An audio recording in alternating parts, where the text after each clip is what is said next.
Bonjour à tous et bienvenue sur l'hebdo de Tonton Jules.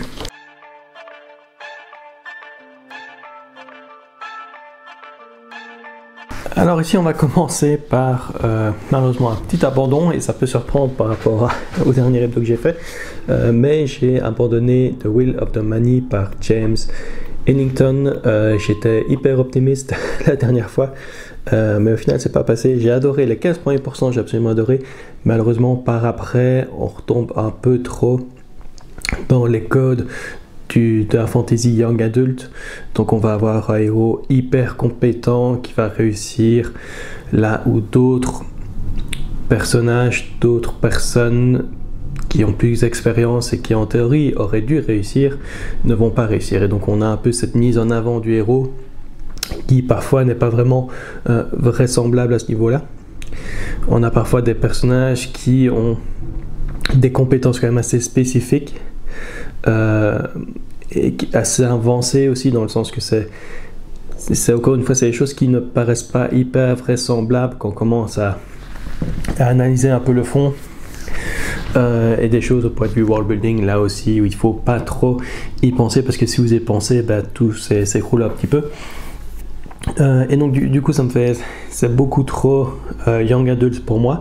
Je n'ai rien contre le genre young adult, mais ce n'est personnellement pas un genre que j'apprécie particulièrement, et surtout c'est pas quelque chose que je m'attendais à retrouver dans le livre, même si maintenant j'ai été voir quelques critiques du livre et c'est quand même une critique qui revient parfois à ce niveau-là. Mais donc du coup j'ai décidé d'arrêter parce que il n'y a pas vraiment de raison de continuer à lire un livre que je n'appréciais plus, parce que ça s'est un peu écroulé du coup.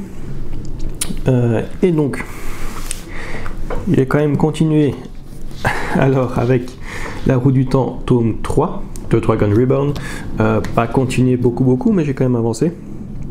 Je pense que j'arrive tout doucement au tiers du livre.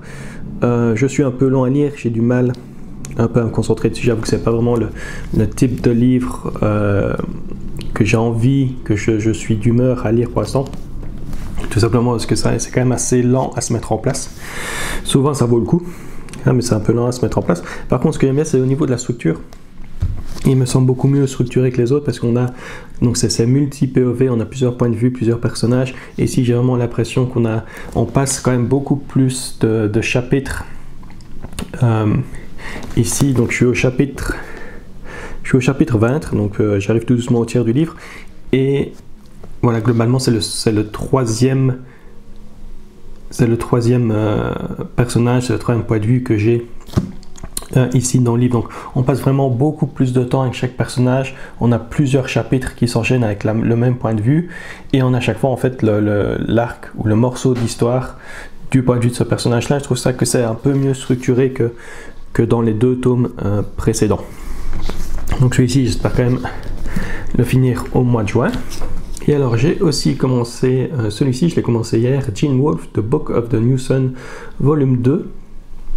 Donc Book of the New Sun, c'est de la science-fiction, mais qui se lit un peu comme de la fantasy. Comme j'ai dit, j'ai pas envie d'entrer dans les détails à ce niveau-là, j'ai pas envie de spoiler quoi que ce soit pour ceux qui veulent lire la série. Personnellement, je recommande, si vous aimez bien la vieille fantasy, la fantasy de la fin du 20e, ou la science-fiction de la fin du 20e, vraiment c'est un des livres à lire, The Book of the New Sun.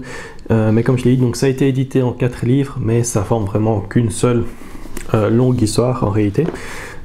Et j'avoue, dans celui-ci, comme je l'ai commencé hier soir et j'ai déjà lu 50 pages. Or ici, donc c'est les deux derniers volumes ici, volume 3 et 4, qui font à peu près 300 pages chacun. Et je suis vraiment arrivé à vraiment me plonger dedans tout de suite, ce qui est pas mal, même si le début est lent. Et ici, je commence à peine à entrer dans l'intrigue ici du volume 3. Mais j'avoue que directement, voilà, c'est une lecture qui peut être fatigante, parce que comme je l'ai déjà dit, on doit vraiment faire attention aux détails et on doit vraiment tout interpréter ici.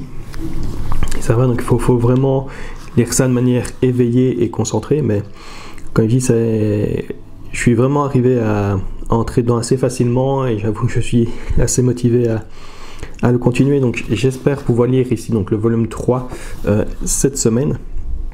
Et bien sûr finir l'entièreté du livre ici. Et à mon avis, une fois que j'aurai fini celui-ci, je ferai une petite vidéo sur la saga Sun Eater, ou je pense le Dévoreur du Soleil en français de Christopher Ryoko, parce que malheureusement, plus je lis ce livre ici, plus je me rends compte qu'effectivement il y a quand même beaucoup de choses qui ont inspiré Christopher Ryoko pour sa propre série. Donc oui, une fois que j'aurai fini ça, je pense que je me ferai quand même une petite vidéo sur la saga Sun Eater et sur les différentes choses qui viennent des différents livres, puisqu'il a aussi emprunté pas mal de choses à Dune. Mais bon, ça ce sera pour une autre vidéo. Dans les vidéos publiées, j'ai publié ma pioche à lire pour le mois de juin. Je l'ai publié le week-end passé. Pas beaucoup de vues pour l'instant. Allez savoir pourquoi. Vidéo à venir, je ne sais pas encore si je ferai mon bilan lecture pour mai ou pas, ou ce serait plutôt avril-mai peut-être, parce que je pense que pour avril je n'ai pas fait de vidéo non plus, donc je ferai peut-être les 2 mois en un ici. Ce serait pas mal en fait. À voir donc pour le week-end prochain. Si vous avez aimé cette vidéo, n'hésitez pas à vous abonner et à liker, n'hésitez pas à laisser des commentaires, même parfois un bait emoji, ça fait toujours plaisir et ça aide. Et moi donc je vous dis à bientôt pour la prochaine vidéo.